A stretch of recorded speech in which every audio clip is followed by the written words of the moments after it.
Добрый день, уважаемые подписчики Русnews. Меня зовут Тимур Разбахтин. Сегодня я рассказываю вам о том, что происходит в нашем городе, в Москве. Сегодня 6 июля, 2 часа дня. Я нахожусь у Тверского районного суда. Сегодня здесь проходит очередное заседание по делу, громкому делу Саида Мухаммада Джумаева, которого обвиняют по части 1 статьи 318 Уголовного кодекса. Это применение насилия в отношении представителей власти. Напомню, что Джумаева задержали 28 января в Псковской области. По версии следствия, 23 января на акции в поддержку Навального Джумаев нанес сотрудникам ОМОНа, а также полиции множественные удары руками и ногами по различным частям тела. Напомню также, что суд отказался от вынесения приговора 31 мая. Адвокат Джумаева Мурат Мусаев сказал тогда: приговор сегодня не состоится. Проанализировав прения сторон, суд решил возобновить судебное следствие для уточнения некоторых обстоятельств. Заседание снова перенесли до 18 августа. Надежда на справедливость есть всегда. Есть она и сейчас. Сейчас что с переквалификацией? Есть какие-то вообще подвижки? Вы просто говорили в прошлый раз, что там может есть возможность того, что с 3 эпизодов они как-то это сделают в один. Мы пока не можем об этом знать, потому что это, собственно, есть основная интрига нашего судебного заседания, если не считать размеры вида наказания. Для нас совершенно очевидно, что речь идет об одном деянии. То есть это не 3 разных деяния с точки зрения уголовного права. Мы считаем это большой ошибкой предварительного следствия, что было вменено так называемых 3 эпизода. Сейчас зависит от судьи. Пытаемся обосновать эту позицию. Это будет только в приговоре известно, да, уже да, когда судья может теоретически еще и государственный обвинитель может изменить обвинение в этой части. Но мы не можем залезть в голову ни прокурору, ни судье, покажет выступление обвинителя в прениях, ну и, собственно, итоговое решение по делу.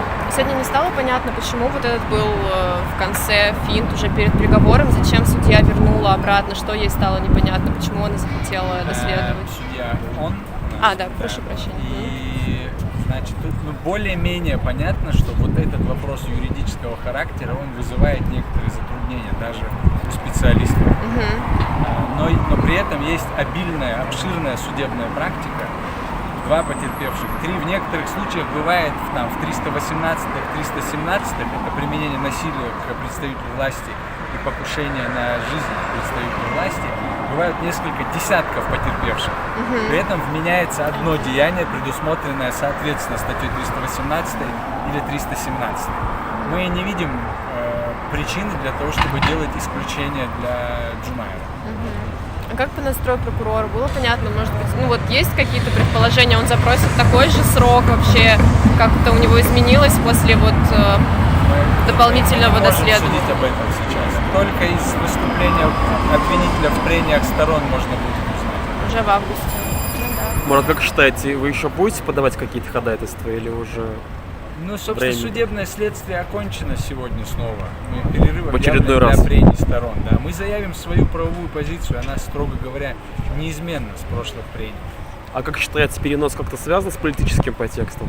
Нет, дела? Абсолютно. Никак. Это чисто вопросы организации работы суда. Там какое-то неимоверное количество дел сейчас рассматривается. Просто родные волнуются, так тянуть каждый раз, переносить. Все же, к сожалению, суд не учитывает это все. Неизбежно.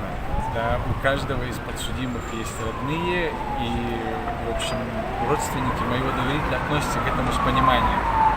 Да, потому что у того же суда, и, насколько мы понимаем, и июль, и практически весь август расписаны судебными заседаниями. И воткнуть нас в какое-то другое место просто не удалось. Это с пандемией так связано все? Или с чем? Загруженность суда? Мне сложно сказать. Вряд ли это пандемия, это просто загруженность суда. Она довольно серьезная. Много работы. Да. Нет опасений, что сейчас из-за того, что они убрали из этого, вернули в общий порядок, да, убрали особый порядок, будет больше, возможно, наказаний или как-то жестче? Знаете, мы исходим, поскольку переход к общему порядку был инициативой суда. Не обособленителя, да? Это нет, был не суда. Суд пришел к этому выводу о необходимости перехода в общий порядок в совещательной комнате. То есть о возобновлении судебного следствия, затем об Судья общем не порядке. мотивировал вообще вот этот Мотивировал, момент? что это как раз проблема, сегодня мы об этом узнали, проблема связана с необходимостью квалификации как одного деяния или нескольких, или двух. То есть вопросов к раскаянию нету у суда, то есть это именно вопросы Нет, квалификации. Здесь ситуация абсолютно прозрачная, признание вины имело место. Строго говоря, и вопрос о количестве эпизодов подняли защитники, а не сам журнал.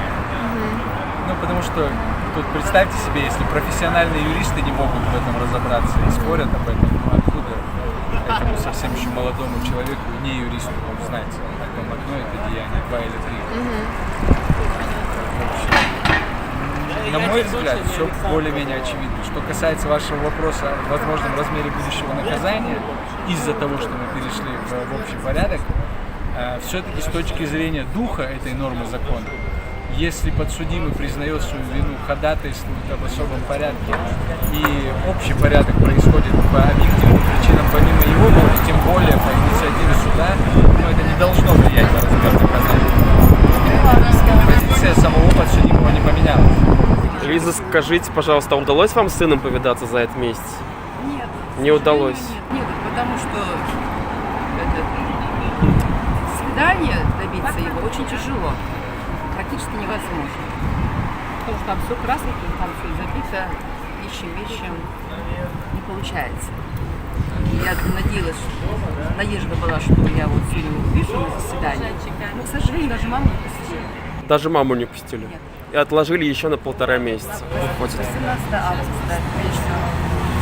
Это не пережить и даже нам всем, кто наблюдает, а уж маме и близким, само собой. Там надежда, конечно, что как-то вот разумно разрешат эту ситуацию.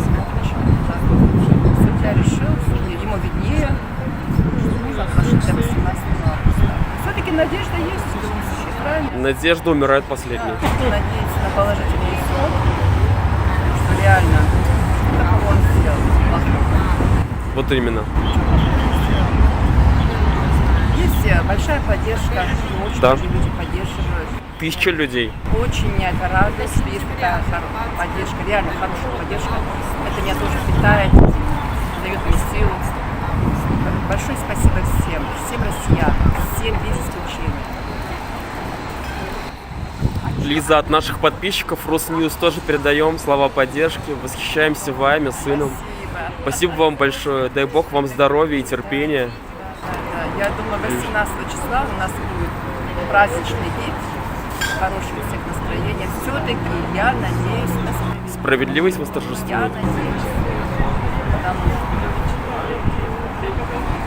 если мы ее потеряем, надежду на справедливость, то уже смысл потеряет и сама жизнь. Правильно? Мы живем надеждой на лучшее, верой в лучшее. Поэтому вам большое Спасибо вам, держитесь. До свидания. До свидания.